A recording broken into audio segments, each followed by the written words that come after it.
when you're unable to hear what somebody else is saying, your relationships will go bad.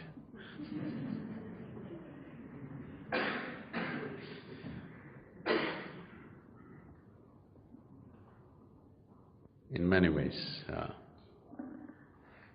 the fundamentals of your relationship is you're willing to listen to the other person, isn't it?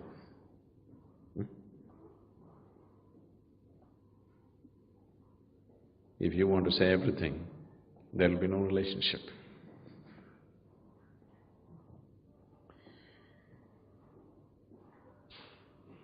Relationships. For most of you, the way you are right now, the quality of your relationship largely decides the quality of your life. Is it so? The quality of relationships that you hold in your life largely decides the very quality of life that you live. So when it is playing such an important role in your life, I think it needs to be looked at. So what is the basis of a relationship? Why do human beings need a relationship, first of all?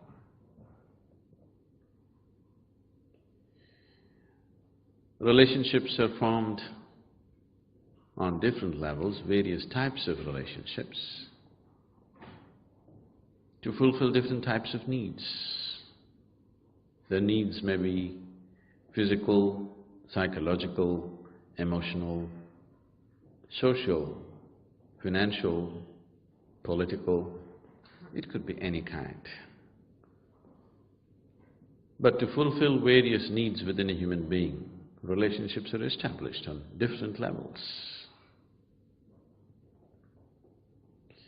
Whatever the nature of the relationship, whatever the type of relationship, still the fundamental aspect is you have a need to fulfill.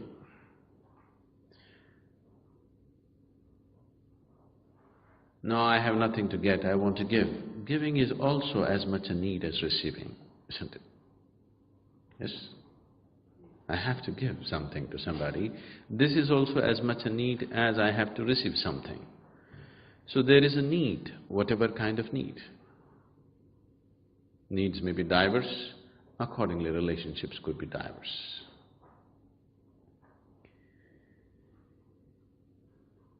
Now, the moment we form a relationship, wanting to fulfill a certain need, and if that need is not fulfilled, then relationships will go bad. For whatever purpose for which we have formed a relationship, if those needs and those expectations are not fulfilled, relationships will go bad. We may claim many things, but when your expectations are not fulfilled, it does go bad, isn't it? So instead of doing too much wishy-washy about it, it's best to look at it straight and see what is it and how we need to handle it.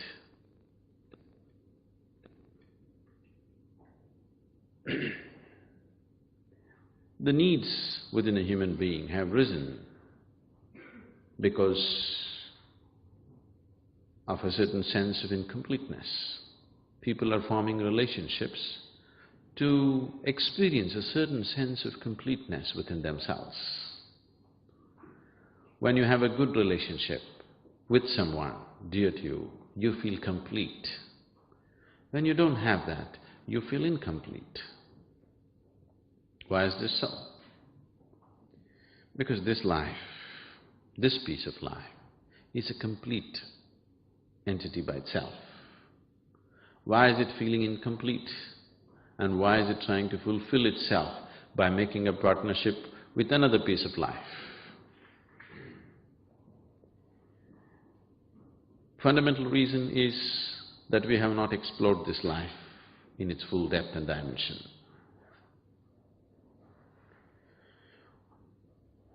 Though that is the basis, there is a complex process of relationships as such. There are expectations. And expectations and expectations and expectations. The expectations that most people are creating are such that there is no human being on the planet who could ever fulfill those expectations. If you, especially this man-woman relationship, the expectations are so much that even if you marry a god or a goddess, they will fail you.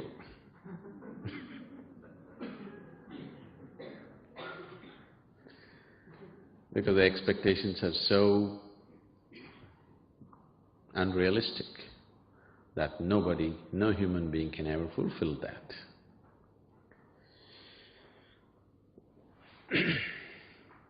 And unable to understand the expectations or the source of expectations. Nobody can fulfill the expectations.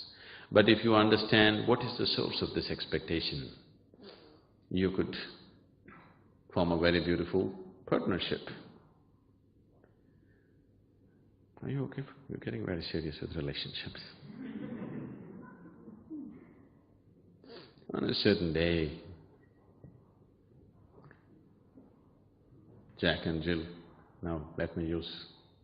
I'm trying to just culturally change the joke. Jack and Jill were going up the hill.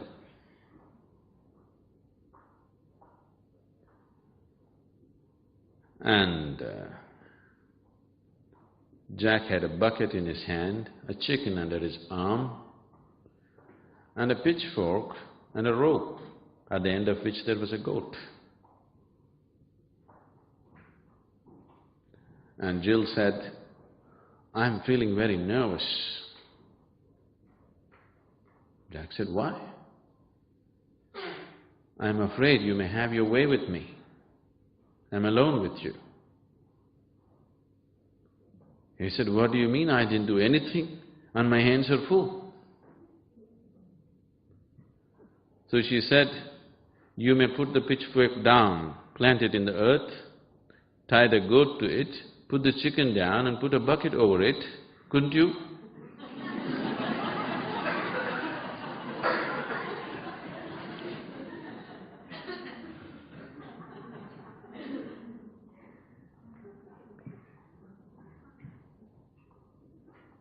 And in the process of holding a relationship, the first moment of meeting, the expectations may be common, but as every step that we take in life, the expectations may become different. Because these expectations keep changing in people, they're not consistent, and they cannot be. One person may be consistent with the same expectation throughout their life, another person's expectations may be changing because his perception and experience of life is changing. Now, relationships become great conflict. More conflict is happening within the four walls of the homes than is happening anywhere on the planet. Only thing is, bombs are not exploding, so you don't hear it. They may be giving each other silent treatment. It is happening because people's expectations are changing, and they're not changing at the same pace. They're changing at different pace. One person is changing fast, another person is not so fast about how to change their expectations. So if you go about doing management and circus with these things, there is no way you can gauge it 100% and have a beautiful relationship. If you try to mind read the other person and constantly try to fulfill their expectations, you will become a wreck. You tried those things, isn't it? You're trying to, outdo the other person in really wanting to fulfill all their expectations, you become a wreck. So, if you go like this, it's an endless circus. To some extent you have to do it, but that is not the basis of a beautiful relationship.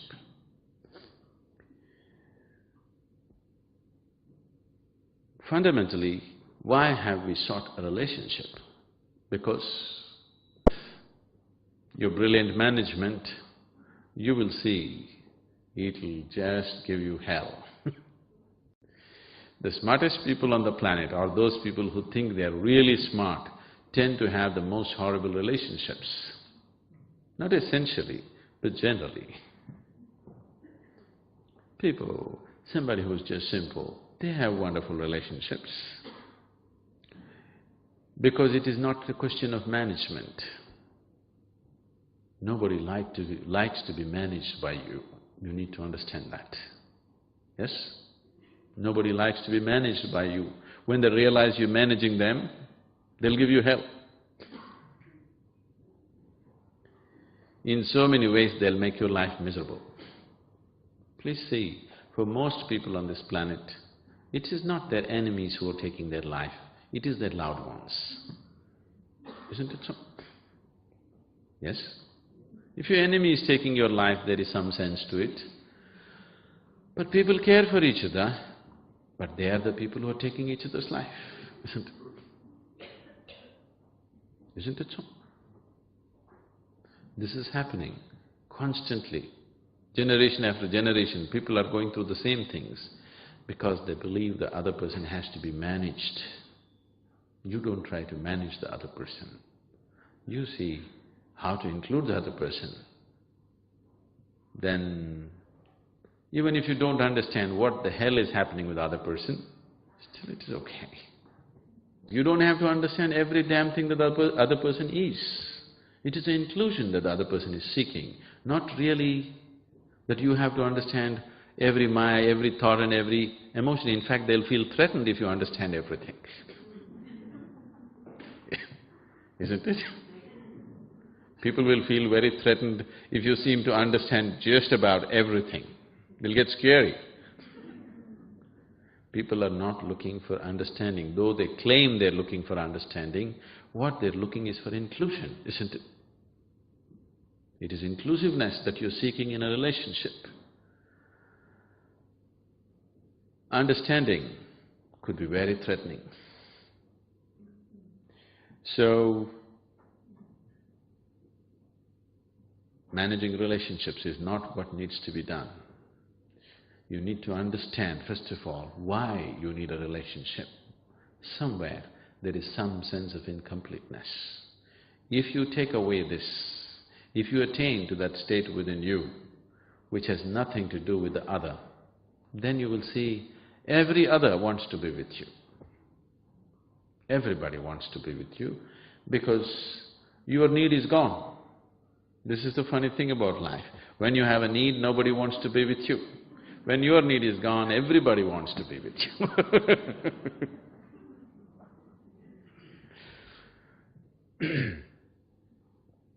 It's only when the flower blossoms, the bees will come. If you don't blossom, bees won't come. You're a closed bud and calling the bees, they won't come. If you open up, you don't have to call, they'll anyway come. So, if you want to have wonderful relationships, do not try to manage the relationship. See how to enhance who you are. Who you are, on all levels, physically, mentally, emotionally, energy-wise. See how to up this. If you enhance yourself into a very beautiful state, everybody wants to hold a relationship with you. Instead of enhancing this one, you're trying to manage this. No, it doesn't work. So, if human beings have to really have wonderful relationships, first and foremost thing that they need to do is how to take this to its ultimate possible level right now. If you keep yourself in the best possible way, in body, mind and emotion, do people want to be with you? Yes? Do people want to be with you? Definitely, isn't it? Now, you don't keep yourself well in any of these levels and you expect people to be with you, now you become a burden. Now the other is hell.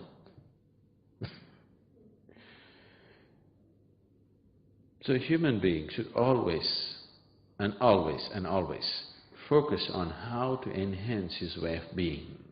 Then everything else gets naturally managed. Whether it's your profession or your relationship or whatever else in your life will happen to its best only when who you are is enhanced. If you do not enhance this and try to manage all those things, that is going to be very stressful. It's going to be a very, very stressful life. Relationships probably are causing the maximum amount of stress on this planet. Am I right? It is. And as people get more educated and they think they're more modern, they're having more problems having any kind of relationship with anybody, isn't it? Isn't it so?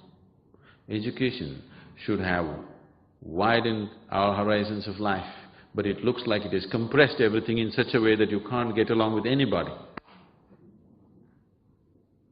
Isn't this happening? Isn't this happening worldwide? There was a time, even now in India, in some parts, a family means it is 200, 300 people in one home, one large home, 200, 300 people living together, because family means the main, grandfather, grandmother, uncles, aunts, granduncles, grandaunts, cousins, everybody is one family. As we got little more educated, we thought, these uncles and aunts, damn them. We dropped them. We thought family means husband, wife, children, parents. Then, after a while we thought, my parents are okay, but her parents are… let's drown them somewhere. Then we thought, let's drop both the parents. We thought family means husband, wife, children. Now children are thinking, it is not so. Now it is becoming such that even two people, the couple are not able to live together. Only if they meet once in a while, they're okay. Weekend marriage is all right. Through the week, impossible. It's becoming like that because we are becoming more and more exclusive, not inclusive. The whole modern societies are encouraging exclusiveness. Exclusiveness will lead to depression, isn't it? Yes? People are depressed like never before on this planet, do you know this? Never before humanity had known these kind of comforts and conveniences. Never before has humanity enjoyed this kind of food security on the planet, never before. Never before has humanity enjoyed this kind of health security on the planet. But never before humanity has been this depressed because they can't get along with anybody. They have become too exclusive. Inclusiveness is a relationship. Exclusiveness naturally leads to depression. Yoga means ultimate inclusiveness. The word yoga literally means union. When I say yoga, don't think that I'm talking about a particular way of knotting your limbs or holding your breath or standing on your head. No. Anything that leads to the union is called yoga, whichever way. So there are… how many ways are there to reach to your ultimate union with life or with everything? You can only work with what you have, isn't it? Is that so? Can you work with something that you do not have? No, that's clear, isn't it? So what is it that you call as myself right now? Your body, your mind, your emotion, your energies may not be in your experience, but you can easily infer and see, if this one has to function like this, there is some kind of energy making this happen, right? That much everybody can understand. Right now we may not understand how this microphone works, but because it is amplifying the sound, we can understand there's some kind of energy source behind this, either a battery cell or a powerhouse, but some kind of energy source is behind this. So these are the four realities for you: body, mind, emotion and energy. If you employ your body and try to reach your ultimate nature, we call this karma yoga, yoga of action. If you employ your intelligence and try to reach your ultimate nature, we call this gnana yoga, yoga of intelligence. If you employ your emotion and try to reach your ultimate nature, We call this bhakti yoga, yoga of devotion or emotion. If you transform your inner energies and try to reach your ultimate nature, we call this kriya yoga, yoga of transforming energies. These are the only four ways you can do it, because these are the only four things that you really have. Rest is imagination. They may be there, but not in your experience. What is not in your experience is not a reality for you, isn't it? Right now, modern science is talking about 11 parallel dimensions right here. That's not in your experience, isn't it? Not yet a reality for you. You can only make a theory out of it. You can only believe it, but not yet a reality for you. You cannot work with it. Only when it comes into your experience, you can work with it. So these are the only four realities. This is a very beautiful story in the yogic law. Are you okay for a story? Can I tell you a story? I seek your permission because the moment I say once upon a time, many people think it's bedtime. Because that's the only time they heard that word, once upon a time, before 3 sentences are over. So once upon a time, on a certain day, 4 men were walking in the forest.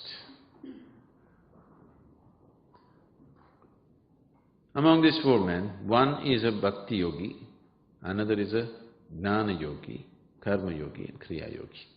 That means yoga of intelligence, yoga of devotion, yoga of action and yoga of transforming energies. These 4 people can never be together. But today they were walking together in the forest. Why I'm saying they can never be together is, somebody who follows the path of the intellect, he of course thinks everybody is dumb, stupid.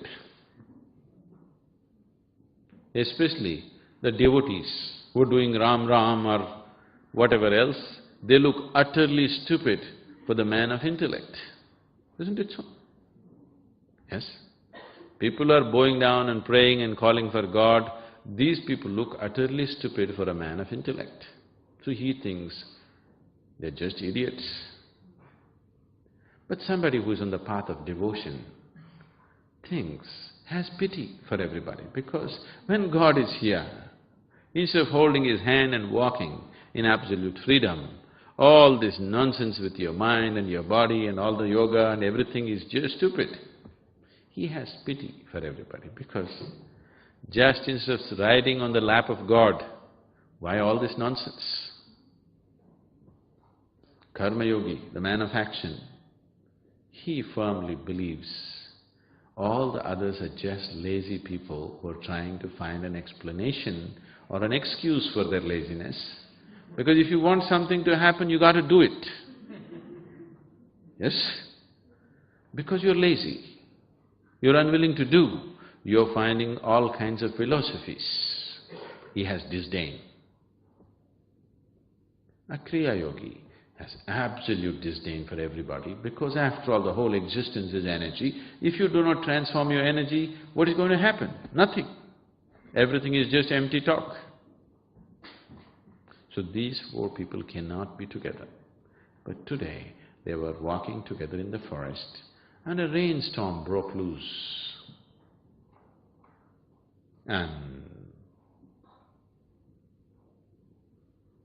to escape the rain, they started running. Then the bhakti yogi, the man of devotion, said, in this direction there is an ancient temple, we could go and take shelter there, because he knows the geography of temples. So they ran in that direction. After some time they came to this ancient temple. The walls had collapsed long ago, just the roof and 4 columns were standing. They went in, and the rain and the storm picked up momentum and started lashing from every direction. To escape this, they went closer and closer to the center. In the center, there was an image of God, and there was no other place to sit, because rain was lashing from every direction. To escape this, all the 4 of them just hugged and huddled around this image of God. Suddenly God appeared. The first question in everybody's mind is, why now? So much yoga we did, so much worship we did, you did not come. Now when we're just trying to escape the rain, why now? Then God said, at last you four idiots got together. I was waiting for this. So if you want to get somewhere, all these four aspects, body, mind, emotion and energy, has to function together. Only then you get somewhere. With one aspect you don't get anywhere. Every one of you is a combination of these four things, but a different kind of combination. A unique combination. This is also body, mind, emotion and energy. That is also body, mind, emotion and energy. But it's very different because these four things have come together in different ways in every person. So accordingly, the right kind of yoga has to be mixed in the right proportion, otherwise it doesn't work. I give this person one kind of yoga, if I give the same to that person, it will not work because he is a different combination of the same four ingredients. It is because of this, in the yogic traditions, so much stress has been laid about having a live guru because he will mix the right kind of concoction. Unless it is mixed properly, even if it's the best thing, it doesn't work. What is working wonderfully for one person is not working for the other person because it is wrong prescription. Medicine is good, but wrong prescription. So, if these four things are handled properly, only then this one moves ahead. What these four dimensions mean is head, heart, hands and energy. Is there anybody here who's just one big head, no heart at all, no hands at all, no energy? Or one big heart, not the other things? You're a combination of these four things, isn't it? Each one may be a unique combination of these four things. Because each one is a unique combination of these four things, relationships cannot be managed. Relationships can never be managed because each one is a unique combination of these four things. If you handle these four things properly, you can include the other as a part of yourself. In this inclusion, all the differences are okay. Differences add color and dimension to our life. Always the problem with the other person is that he doesn't think like you and feel like you, isn't it? Can you imagine in your house, if there was one more person like you, could you live there? That would be horror, isn't it? Fortunately, nobody else is like you. Fortunately, nobody else is like you. If all the people in your home were just like you, could you live there? But that's what you're complaining about, that they're different. What is adding color and dimension to your life, that is what you're complaining about. What is good for you, you're complaining because there is no sense of inclusiveness. If you have included the other as a part of yourself, all these differences you could enjoy. See, now the very fundamentals of this man-woman relationship is a man seeks a woman and a woman seeks a man because they're different, isn't it? Yes? Because it is different. If they were just like you, it's no good. In every way they're different, in body, in mind, in emotion, they're different. That's why you seek them, isn't it? If everything was same, then you didn't have to seek them.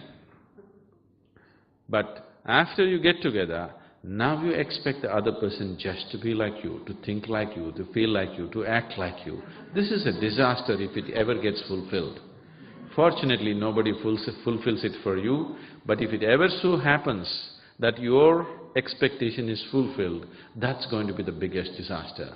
You must be very glad lot of your expectations are not fulfilled. If they are, you're finished. Please look at it. If all your expectations are fulfilled, your life will be a much bigger disaster than it not being fulfilled, isn't it? So relationships are a longing for inclusiveness, and if you approach it as such, and include the other as a part of yourself, however they are. Whichever way they are, they will be just fine with you. They'll be just wonderful for you. But if there's no inclusiveness, if you stand away and look at them and study them and see how to manage them, then whichever way they are, they're impossible. They're just impossible. You know, we have programs, regular programs going on for the last 16 years in the prisons in South India and also in a few prisons in United States. I have a lot of friends who are in. And about 20% of our time and energies are spent in the prison. And all the South Indian prisons, it's mandatory now that our programs go on regularly. So, people keep asking me, Sadhguru, why are you spending so much time with these criminals? Yes, they have committed all kinds of acts. These are people, if you look at their history sheets, there are murders, rapes and drug addiction and a million other things, every kind of thing that a human being can do and cannot do, there's been done. If you let these people out tomorrow morning, maybe 50% of them, at least 50% of them will repeat the same things. It is so. 50% of them may look for alternative way of living, at least 50% of them will repeat the same thing. This is how they are. But when I'm with them, they're just wonderful guys. They're absolutely lively, exciting and wonderful people. It is just that. If you include somebody as a part of yourself, and if you are not seeking anything from them and you're just a joyful presence for them, when they're happy, any human being, when he is happy, he's a wonderful human being, isn't it so? Yes? If you meet any kind of person when he is very happy, he's a wonderful person. But if you meet the same person when he's unhappy, he could be really nasty. You're so too, isn't it? Yes? If somebody meets you when you're happy, you're just great. If somebody meets you when you're unhappy, it's another game, isn't it? So, somebody is becoming ugly or beautiful not because they're ugly or beautiful, because they are joyful or not joyful. When they're joyful, everybody's beautiful. When they're not joyful, everybody's ugly, isn't it so? Yes? So we are trying to… the problem with us is, we are always… if we are growing a garden, we are trying to focus on the flower and the fruit. It is not the flower and the fruit that you should focus on, it is the root that you need to focus on. If you nurture the root, the flowers will fall on your head anyway, even if you don't look for it. You don't have to sit there and pray for flowers and fruits. If you nurture the root, flowers and fruits will anyway happen. That's so with the garden and that's so with your life. Rather than nurturing the roots, you're constantly seeking the flower and fruit. Flower and fruit will not come if you do not nurture the roots. You can know about it. Dream is all yours, but that is also not true. You cannot dream what you want, isn't it so? Please look at the tragedy of life. People cannot even dream what they want. Nightmares come.